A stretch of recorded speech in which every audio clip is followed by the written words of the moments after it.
ASIO has now gathered enough credible intelligence to reach a deeply disturbing conclusion that the Iranian government directed at least 2 of these attacks. Iran has sought to disguise its involvement, but ASIO assesses it was behind the attacks on the Lewis Continental Kitchen in Sydney on October 20 last year and the Adass Israel Synagogue in Melbourne on December 6 last year. ASIO assesses it is likely Iran directed further attacks as well. These were extraordinary and dangerous acts of aggression orchestrated by a foreign nation on Australian soil. They were attempts to undermine social cohesion and sow discord in our community. A short time ago, we informed the Iranian ambassador to Australia that he would be expelled.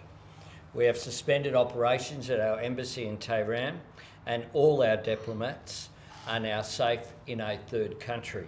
I can also announce the government will legislate to list Iran's Islamic Revolutionary Guard Corps, the IRGC, as a terrorist organisation. I've said many times that the Australian people want 2 things. They want killing in the Middle East to stop, and they don't want conflict in the Middle East brought here. Iran has sought to do just that. They have sought to harm and terrify Jewish Australians and to sow hatred and division in our community. ASIO now assesses the Iranian government directed at least 2 and likely more attacks on Jewish interests in Australia. Our painstaking investigation uncovered and unpicked the links between the alleged crimes and the commanders in Iran's Islamic Revolutionary Guard Corps, the IRGC. The IRGC used a complex web of proxies to hide its involvement.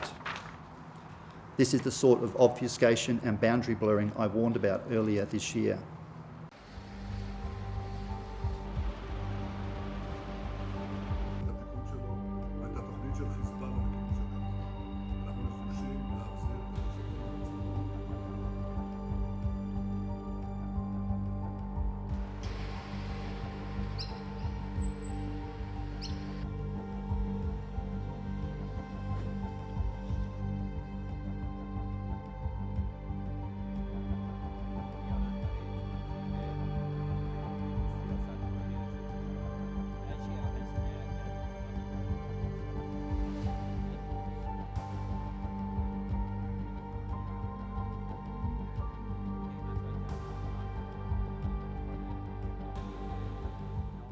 The accusation that has been made is absolutely rejected. Basically, the concept of anti-Semitism has no place in our culture, history, or religion. This issue, this concept, this phenomenon is a Western and European phenomenon. Look at history. Harassment of the Jewish people because of their religion is an issue relevant to Europe, and they themselves must be held accountable for their history, which has continued to this day.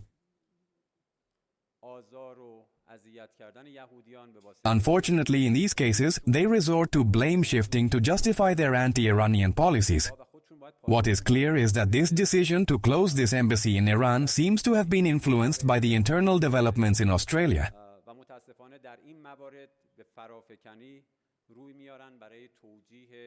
They also accused Iran of seeking to instill insecurity in some European countries, which no one believes because it is a completely fabricated accusation.